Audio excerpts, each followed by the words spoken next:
कक्षा 12 के लेखा शास्त्र विषय में साझेदारी का सामान्य परिचय के अंतर्गत पढ़ रहे थे, जिसमें अपन ने आहरण पर ब्याज के बारे में पढ़ लिया था। अब पूंजी पर ब्याज के बारे में पढ़ेंगे।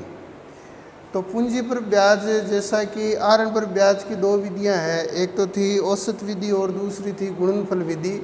उसी प्रकार से पूंजी पर ब्याज में भी दो विधियां हैं, एक तो सामान्य विधि और दूसरी है गुणनफल विधि।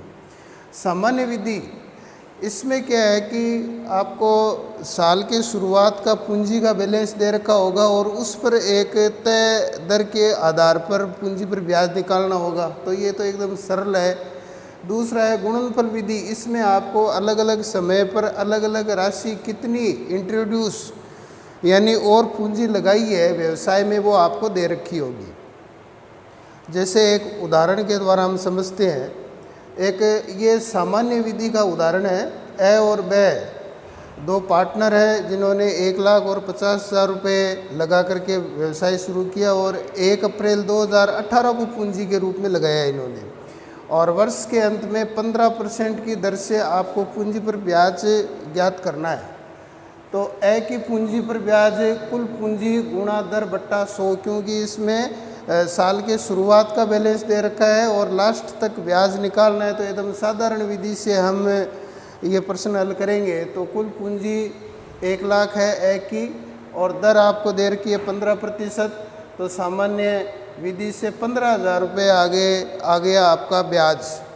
इसी प्रकार से बे का ब्याज है वो 50,000 इसकी पूंजी है, 50,000 × 15/100, तो 7,500 रुपये पूंजी पर ब्याज हुआ। तो ये हो गया सामान्य विधि का उदाहरण।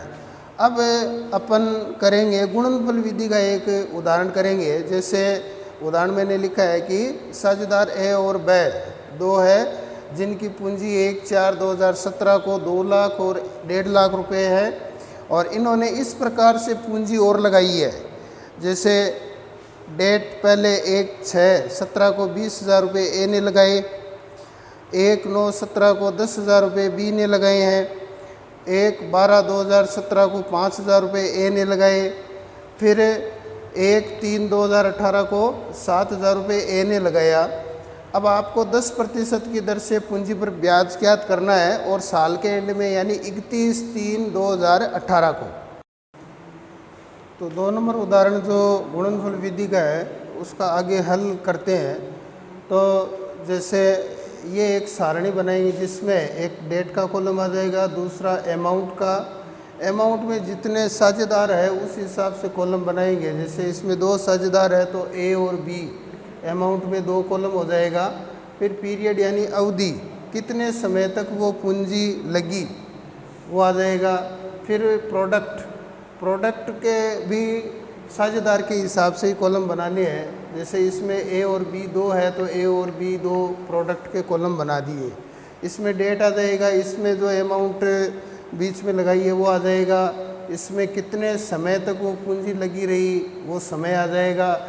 और प्रोडक्ट में जो अमाउंट और पीरियड है उनको गुणा करके प्रोडक्ट में लिख देंगे। तो जैसे सबसे पहले उदाहरण में 1/4/17 को 2,00,000 और 1,50,000 रुपये लगाकर इसके व्यवसाय किया था। तो 1/4/17 को 2,00,000 और 1,50,000 रुपये ये आ गया।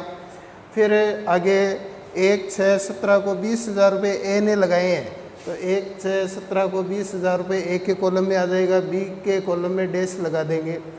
फिर आगे 1/9/17 को 10,000 रुपये, तो 1/9/17 को बी ने लगाए हैं तो ए के कॉलम में को खाली छोड़ देंगे और बी में लिख देंगे 10,000। फिर 1/12/2017 को 5,000 रुपये ए ने लगाए हैं तो 1/12/17 को ए के कॉलम में आ जाएगा 5,000, बी के कॉलम खाली रहेगा।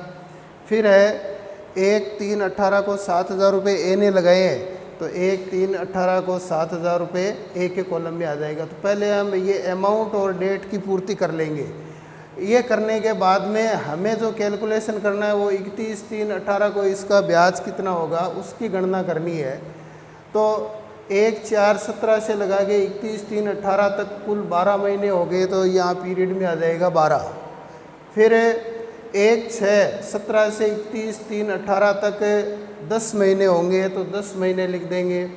फिर 1/9/17 से 31/3/18 तक 8 महीने, 1/12/17 से 31/3/18 तक 4 महीने, 1/3/18 से 31/3/18 1 माह है तो 1 आ जाएगा।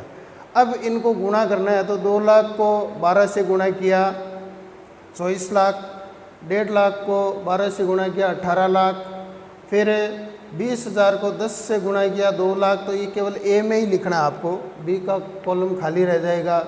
फिर आगे 10,000 × 8 ये बी के कॉलम में आ जाएगा 80,000। फिर 5,000 गुणा 4 यानी 20,000 ये ए के कॉलम में आ जाएगा। फिर 7,000 गुणा 1 7,000 ये ए के कॉलम में आ जाएगा। तो इस प्रकार से हमने गुणा करके प्रोडक्ट निकाल लिया। प्रोडक्ट का जोड़ लगा लेंगे ए का और बी का। अब इसका ब्याज निकालना है तो उसके लिए ए की पूंजी पर ब्याज, ए की पूंजी पर ब्याज जो गुणनफल का योग है ए का वो लिख देंगे, गुणा दर प्रश्न में दिया हुआ है 10% वो लिख देंगे, बट्टे में 100 गुणा 12।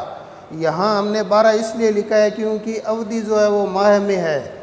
यदि यहाँ दिन में होती तो यहाँ 365 आ जाएगा, तो यहाँ अवधि माह में होने के कारण 12 है। तो इसको हल करेंगे तो आएगा 21,891.67 या 92 भी लिख सकते हैं आप।